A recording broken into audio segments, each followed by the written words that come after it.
Në Tropoje Has, kryetari i Partisë Demokratike Sali Berisha kërkoi voto në zgjedhjet e 11 majit për koalicionin opozitar që drejton me zotimin për ta bërë sërish Shqipërinë madhështore. Madhështia e Shqipërisë. Nga vendlindja e tij, Berisha e cilësoi Ramën si kryeministër të Serbisë, ndërsa e akuzon se i shërben Aleksandar Vučić. Ishte edhe një paralajmërim, duke u referuar fatit politik të atyre që sipas tij punuan për ta sankcionuar në SBA. Ku është ky njeri? Sot ky është në koshën e plerave të historisë së vendit të tij. I padëshruar në të gjitha ndërtesat federative të Shteteve të Bashkuara të Amerikës, i shpallur nga presidenti Donald Trump. Edi Rama, të jap fjalën se do përfundosh më keq se ai. Berisha sulmoi mazhorancën socialiste për situatën ekonomike dhe varfërinë që sipas tij ka pllakosur familjet shqiptare dhe ka detyruar largimin masiv.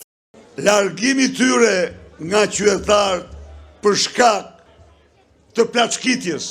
Kryedemokrati foli për diskriminim të bashkive veriore në investime, të cilat sipas tij nuk shkojnë aq sa abuzimet e kryebashkiakëve socialist në jug. Tropoja, Vauides kanë marrë në 12 vite më pak se çka vjedhur motra Tërmet Peçit para të takspaguesve shqiptar. Para mbështetësve në bashkitë veriore, Berisha theksoi zotimet për zhdukjen e varfërisë, rritjen e rrogave dhe pensioneve dhe mbështetjen për ekonominë me ulje taksash e politika. Rrogën minimale 500 euro, rrogën mesatare 1250 euro. Theksoi dhe premtimin për emigrantët, nga të cilët pret mbështetje masive përmes votës me postë, apo duke u rikthyer për të votuar në 11 maj. 5 vjet pa asnjë taks.